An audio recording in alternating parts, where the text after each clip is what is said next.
Hi all, എല്ലാവർക്കും ജിക്സ് PSC അക്കാഡമിയുടെ പുതിയ വീഡിയോയിലേക്ക് സ്വാഗതം.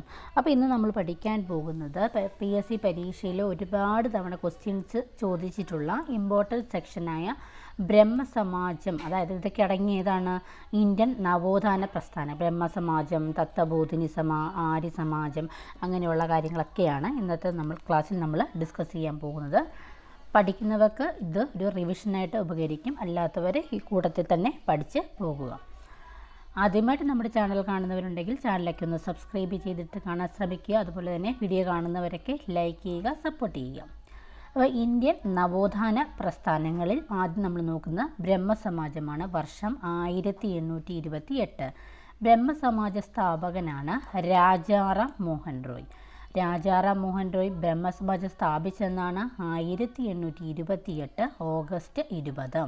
1828 ഓഗസ്റ്റ് 20 രാജാറാം മോഹൻ റോയ് സ്ഥാപിച്ചതാണ് എന്ത്? ബ്രഹ്മസമാജം. ബ്രഹ്മസമാജം ആദ്യകാലങ്ങളിൽ അറിയപ്പെട്ടിരുന്ന എന്താണ്? ബ്രഹ്മസഭ എന്നാണ്.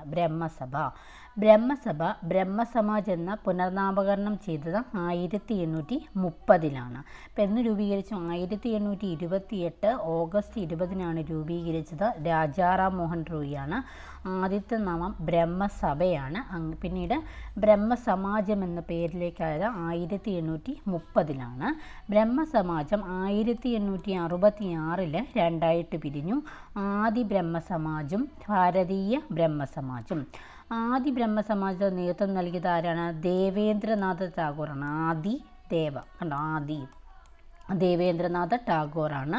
ഭാരതീയ ബ്രഹ്മസമാജത്തിന് നേതൃത്വം നൽകിയത് കേശവചന്ദ്രസെനാണ്.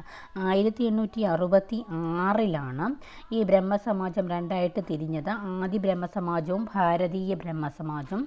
ആദി ബ്രഹ്മസമാജത്തിന് നേതൃത്വം നൽകിയത് ദേവേന്ദ്രനാഥ ടാഗോറും ഭാരതീയ ബ്രഹ്മസമാജത്തിന് നേതൃത്വം നൽകിയത് കേശവചന്ദ്രസെന്നുമാണ്. സാധാരണ ബ്രഹ്മസമാജം 1870 നേതൃത്വം നൽകിയത് ആനന്ദമോഹൻ ബോസും ശിവനാരായണൻ ശാസ്ത്രിയുമാണ്. കേരളത്തിൽ ബ്രഹ്മസമാജത്തിൻ്റെ പ്രചാരണത്തിന് നേതൃത്വം നൽകിയത് അയ്യത്താൻ ഗോപാലനാണ്. കേരളത്തിൽ നേതൃത്വം നൽകുന്ന ആരാണ്? അയ്യത്താൻ ഗോപാലൻ. ഇനി ഇവിടെ കുറച്ച് ബേസിക് ഇൻഫർമേഷൻ അതുകൊണ്ട് നോക്കാം. നവോത്ഥാനത്തിൻ്റെ പ്രതിപുരുഷൻ എന്നറിയപ്പെടുന്നത് ആരാണ്? ലിയനാർഡോ ഡാവിഞ്ചിയാണ്. നവോത്ഥാനത്തിൻ്റെ പ്രതിപുരുഷൻ എന്നറിയപ്പെടുന്നത് ലിയനാർഡോ ഡാവിഞ്ചി. നവോത്ഥാനത്തിൻ്റെ പിതാവ് ആരെന്നറിയോ? പെട്രാക്കാണ് നവോത്ഥാനത്തിൻ്റെ പിതാവ്. ഇന്ത്യൻ നവോത്ഥാനത്തിൻ്റെ പിതാവോ? രാജാറാം മോഹൻ റോയിയാണ് ഇന്ത്യൻ നവോത്ഥാനത്തിൻ്റെ പിതാവ്. പശ്ചിമേന്ത്യയിലെ നവോത്ഥാനത്തിൻ്റെ പിതാവ് ആരാണ്? MG റാനഡെ. ഇന്ത്യൻ നവോത്ഥാനത്തിൻ്റെ ജന്മഗൃഹം എന്നറിയപ്പെടുന്നതാണ് വെസ്റ്റ് ബംഗാളാണ്. നവോത്ഥാനത്തിൻ്റെ പ്രതിപുരുഷൻ എന്നറിയപ്പെടുന്നത് ലിയനാർഡോ ഡാവിഞ്ചിയാണ്. നവോത്ഥാനത്തിൻ്റെ പിതാവ് എന്നറിയപ്പെടുന്നത് പെട്രാക്കാണ്. ഇന്ത്യൻ നവോത്ഥാനത്തിൻ്റെ പിതാവാണ് രാജാറാം മോഹൻ റോയ്. പശ്ചിമേന്ത്യയിലെ നവോത്ഥാനത്തിൻ്റെ പിതാവാണ് MG റാനഡെ. ഇന്ത്യൻ നവോത്ഥാനത്തിൻ്റെ ജന്മഗൃഹം എന്നറിയപ്പെടുന്നത് വെസ്റ്റ് ബംഗാളാണ്. അടുത്ത നമ്മൾ നോക്കുന്നത് തത്വബോധിനി സഭയാണ്. ഓക്കെ, തത്വബോധിനി സഭ വർഷം 1839. തത്വവർജിനി സഭയുടെ സ്ഥാപകനാണ് ദേവേന്ദ്രനാഥ ടാഗോർ. ദേവേന്ദ്രനാഥ ടാഗോറാണ്. തത്വവർജിനി സഭയാണ് പിൻകാലത്ത് തത്വബോധിനി സഭയായിട്ട് മാറിയത്. തത്വബോധിനി സഭ സ്ഥാപിതമായ വർഷം 1839 ഒക്ടോബർ 6. തത്വബോധിനി സഭ സ്ഥാപിതമായത് 1839 ഒക്ടോബർ 6. തത്വബോധിനി സഭ ബ്രഹ്മസമാജത്തിൽ ലയിച്ച വർഷം 1859. തത്വബോധിനി സഭ സ്ഥാപിതമായത് 1839 ഒക്ടോബർ 6. തത്വബോധിനി സഭ ബ്രഹ്മസമാജത്തിൽ ലയിച്ചത് 1859. രാജാറാം മോഹൻ റോയിയുടെ ആശയങ്ങൾ പ്രചരിപ്പിക്കാനായി ദേവേന്ദ്രനാഥ ടാഗോർ ആരംഭിച്ച പ്രസിദ്ധീകരണമാണിത് തത്വബോധിനി പത്രിക. ഇന്ത്യൻ നവോത്ഥാനത്തിൻ്റെ ലിയനാർഡോ ഡാവിഞ്ചി എന്നറിയപ്പെടുന്ന നവോത്ഥാന നായകനാരാണ്? രവീന്ദ്രനാഥ ടാഗോറാണ്. അടുത്തത് മദ്രാസ് മഹാജന സഭയാണ് നമ്മൾ അടുത്തായിട്ട് നോക്കുന്നത്. വർഷം 1884. മദ്രാസ് പ്രവിശ്യയുമായി ബന്ധപ്പെട്ട ദേശീയ സംഘടനയാണ് മദ്രാസ് മഹാജനസഭ. മദ്രാസ് മഹാജനസഭ സ്ഥാപിതമായ വർഷം 1884 മദ്രാസ് മഹാജനസഭ എന്ന സംഘടനയ്ക്ക് രൂപം നൽകിയത് എം വീരരാഘവാചാര്യരാണ്. അപ്പോൾ മദ്രാസ് മഹാജന വർഷം 1884. മദ്രാസ് പ്രവിശ്യയുമായി ബന്ധപ്പെട്ട ദേശീയ സംഘടനയാണ് മദ്രാസ് മഹാജനസഭ. മദ്രാസ് മഹാജനസഭ എന്ന സംഘടനയ്ക്ക് രൂപം നൽകിയത് എം വീരരാഘവാചാര്യരാണ്. മദ്രാസ് മഹാജനസഭയുടെ മറ്റു സ്ഥാപക നേതാക്കളാണ് G Subramania Iyer, P Anandacharlu, S Ramaswami Mudaliar. Okay ആണല്ലോ.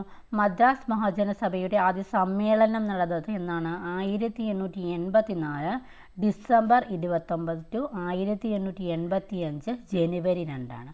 മദ്രാസ് മഹാജനസഭയുടെ ആദ്യ സമ്മേളനം നടന്നത് 1884 ഡിസംബർ 29 ടു 1885 ജനുവരി 2. മദ്രാസ് മഹാജനസഭയുടെ ആദ്യ പ്രസിഡന്റാണ് പി രംഗയ്യ നായിഡു. മദ്രാസ് മഹാജനസഭയുടെ ആദ്യ പ്രസിഡന്റ് പി രംഗയ്യ നായിഡു. മദ്രാസ് മഹാജനസഭയുടെ ആദ്യത്തെ സെക്രട്ടറി ആരാണെന്നറിയോ? ആർ ബാലാജി റാവു ആണ്. അടുത്തായിട്ട് നോക്കുന്നത് രാമകൃഷ്ണ മിഷനാണ്. 1897 വർഷം. രാമകൃഷ്ണ മിഷൻ വർഷം 1897. രാമകൃഷ്ണ മിഷൻ സ്ഥാപിതമായത് 1897. സ്ഥാപകനാരാണ്? സ്വാമി വിവേകാനന്ദനാണ്. വർഷം 1897. ഇന്ത്യക്കാരുടെ അവകാശങ്ങളെ നേടിയെടുക്കാൻ വേണ്ടി പ്രക്ഷോഭം ആരംഭിച്ച മദ്രാസ് പ്രവിശ്യയിലെ ആദ്യത്തെ സംഘടന ഏതാണ്? മദ്രാസ് സ്വദേശി സംഘടനയാണ്. ഇന്ത്യക്കാരുടെ അവകാശങ്ങളെ നേടിയെടുക്കാൻ വേണ്ടിയിട്ട് പ്രക്ഷോഭം ആരംഭിച്ച മദ്രാസ് പ്രവിശ്യയിലെ ആദ്യ സംഘടനയാണ് മദ്രാസ് സ്വദേശി സംഘടന. മദ്രാസ് സ്വദേശി സംഘടന സ്ഥാപിച്ചത് ഗസലു ലക്ഷ്മി നരസു ചെട്ടിയാണ്. കുറച്ച് ഡിഫിക്കൽട്ടായിട്ടുള്ള നിയമമാണ്, എങ്കിലും പഠിക്കാൻ ശ്രമിക്കുക. ഇതടുത്തത് പരീക്ഷ ചോദിച്ചിട്ടുണ്ടായിരുന്നു. ആരാണ് ബ്രിസ്റ്റോളിൽ നാഷണൽ ഇന്ത്യൻ അസോസിയേഷൻ സ്ഥാപിച്ചത്? ആരാണ്? മേരി കാർപ്പൻ്ററാണ്. ഇത് ഓർത്തിരിക്കുക, പരീക്ഷ ചോദിച്ച ക്വസ്റ്റ്യനാണ്. ഓക്കെ. അടുത്തത് രാമകൃഷ്ണ മിഷൻ്റെ ആസ്ഥാനം എവിടെയാണ്? ബേലൂർ കൊൽക്കത്ത. ദക്ഷിണേശ്വരത്തെ സന്യാസി എന്നറിയപ്പെടുന്നത് ആരാണ്? ശ്രീരാമകൃഷ്ണ പരമഹംസരാണ്. ഓക്കെ ആണല്ലോ. ഇനി രാമകൃഷ്ണ മിഷൻ്റെ ഒരു ആപ്തവാക്യമുണ്ട്. എന്താണെന്നുണ്ടോ? ആത്മാനോ മോക്ഷാർത്ഥം ജഗത് ഹിതായച. രാമകൃഷ്ണ മിഷൻ്റെ വനിതാ വിഭാഗമെന്ന് ശാരദാ മഠം. അപ്പം അത്രയും കാര്യങ്ങൾ അവിടെ പഠിക്കുക. ഇനി ഇൻഡിപെൻഡൻസ് ഫോർ ഇന്ത്യ ലീഗ് സ്ഥാപിതമായത് എന്നാണെന്നറിയോ? 1928. ഇൻഡിപെൻഡൻസ് ഫോർ ഇന്ത്യ ലീഗ് സ്ഥാപിതമായത് 1928. ഇൻഡിപെൻഡൻസ് ഫോർ ഇന്ത്യ ലീഗ് സ്ഥാപിച്ചത് ആരാണ്? ജവഹർലാൽ നെഹ്റുവും സുഭാഷ് ചന്ദ്രബോസും കൂടി ചേർന്നിട്ടാണ് ഇൻഡിപെൻഡൻസ് ഫോർ ലീഗ് ഇന്ത്യ സ്ഥാപിച്ചത്. ജവഹർലാൽ നെഹ്റു, സുഭാഷ് ചന്ദ്രബോസ്. വർഷം 1928. ഇൻഡിപെൻഡൻസ് ഫോർ ഇന്ത്യ ലീഗിൻ്റെ ആദ്യത്തെ പ്രസിഡന്റ് ആരാണെന്നറിയാവോ? S Srinivasa Iyengar. Independence for India league സ്ഥാപിച്ചത് 1928. ആരൊക്കെ ജവഹർലാൽ നെഹ്റുവും സുഭാഷ് ചന്ദ്രബോസോട് ചേർന്നിട്ടാണ്. ഇൻഡിപെൻഡൻസ് ഫോർ ഇന്ത്യ ലീഗിൻ്റെ ആദ്യ പ്രസിഡൻ്റാണ് എസ് ശ്രീനിവാസ അയ്യങ്കാർ. ഇനി നമ്മൾ നോക്കുന്നത് ഇത് പ്രസ്ഥാനം, വർഷം, സ്ഥാപകർ. ധർമ്മസഭ 1830 വർഷം. രാധാകാന്ത് ദേവ്. വർഷമൊക്കെ അതുപോയാലും പ്രസ്ഥാനവും സ്ഥാപകരെയും ഓർത്തിരിക്കുക. ധർമ്മസഭ രാധാകാന്ത് ദേവ്. സംഗത് സഭ Keshav Chandra സെന്നാണ്. Deccan education society important ആണ്. G Agarkar. Deccan education society G Agarkar. Sevasadan B M Malabari. Indian national social conference MG Ranade. Okay. Ahmadiyya പ്രസ്ഥാനം മിർസ ഗുലാം അഹമ്മദ്. അവിടെ അഹമ്മദ് ഉള്ളതുകൊണ്ട് അത് ഓർത്തിരിക്കാൻ വളരെ എളുപ്പമാണ്. Social service league NM Joshi. Navjawan Bharat Sabha Bhagat Singh ആണ്. ഹരിജൻ സേവക് സംഘ് ഗാന്ധിജി. ഒരിക്കൽ കൂടി ഓർത്ത് നോക്കിക്കും. Dharmasabha Radhakant Deb. Sanghasabha Keshavchandra Sen, Deccan education society GG Agarkar, Sevasadan BM Malabari, international social conference MG Ranade, Ahmadiyya പ്രസ്ഥാനം Mirza Ghulam Ahmad, social service league NM Joshi, Naujawan Bharat Sabha Bhagat Singh, Harijan Sevak സംഘം ഗാന്ധിജി. ഇനി ഹിതകാരിണി സമാജം വർഷം 1906. ഇതെല്ലാം ഇമ്പോർട്ടൻ്റ് ആണ് കേട്ടോ. ഹിതകാരിണി സമാജം സ്ഥാപിതമായ വർഷം 1906. ഹിതകാരിണി സമാജം സ്ഥാപിച്ച വ്യക്തി ആരാണെന്നറിയോ? വീരേശലിംഗം പദാലുവാണ്. വീരേശലിംഗം പദാലു ഹിതകാരിണി സമാജം സ്ഥാപിച്ചതും ഇവിടെയാണ്, ആന്ധ്രാപ്രദേശിലാണ്. വീരേശലിംഗ പദാലു സ്ഥാപിച്ച മാസിക ഏതാണെന്നറിയോ? വിവേകവർദ്ധിനിയാണ്. അപ്പോൾ ഹിതകാരിണി സമാജം വർഷം 1906. ഹിതകാരിണി സമാജം സ്ഥാപിച്ച വ്യക്തിയാണ് ആര്? വീരേശലിംഗം പദാലു. ഹിതകാരിണി സമാജം സ്ഥാപിച്ചത് ആന്ധ്രാപ്രദേശിലാണ്. സ്ഥാപിച്ച മാസികയാണ് വിവേകവർദ്ധിനി. അടുത്ത ഹിന്ദു മഹാസഭയാണ്. ആ വർഷം 1907. ഹിതകാരിണി സമാജം 1906. ഹിന്ദു മഹാസഭ തൊട്ടടുത്ത വർഷം 1907. ഇന്ത്യ ഒട്ടാകെ ഹിന്ദു മഹാസഭയുടെ പ്രവർത്തനം വ്യാപിച്ച വർഷം, പ്രവർത്തനം വ്യാപിച്ചത് 1915. ഹിന്ദു മഹാസഭയുടെ സ്ഥാപകനാണ് ആര്? മദൻ മോഹൻ മാളവ്യ. ആദ്യത്തെ ഹിന്ദു മഹാസമ്മേളനം സംഘടിപ്പിച്ചത് ആരാണ്? എവിടെയാണ്? ഹരിദ്വാറിലാണ്, 1915. ഓക്കെ അല്ലോ. ഇനി അടുത്തത് സെൽഫ് റെസ്പെക്റ്റ് മൂവ്മെൻ്റ് ആണ് നോക്കുന്നത്. സെൽഫ് റെസ്പെക്റ്റ് മൂവ്മെൻറ്റ് സ്വയം മര്യാദയ്ക്കും എന്ന് സ്ഥാപിച്ചത് 1925 തമിഴ്നാടിലാണ്. അത് സ്ഥാപിച്ചത് ആരാന്നറിയോ? EV രാമസ്വാമി നായ്ക്കറാണ്. സെൽഫ് റെസ്പെക്റ്റ് മൂവ്മെൻറ്റ് വർഷം 1925 തമിഴ്നാട്. അത് സ്ഥാപിച്ചത് EV രാമസ്വാമി നായ്ക്കറാണ്. സെൽഫ് റെസ്പെക്റ്റ് മൂവ്മെൻറ്റിൻ്റെ ലക്ഷ്യം എന്താണ്? പിന്നോക്ക വിഭാഗങ്ങൾക്ക് തുല്യ അവകാശമുള്ള ഒരു സമൂഹത്തെ വാർത്തെടുക്കുക.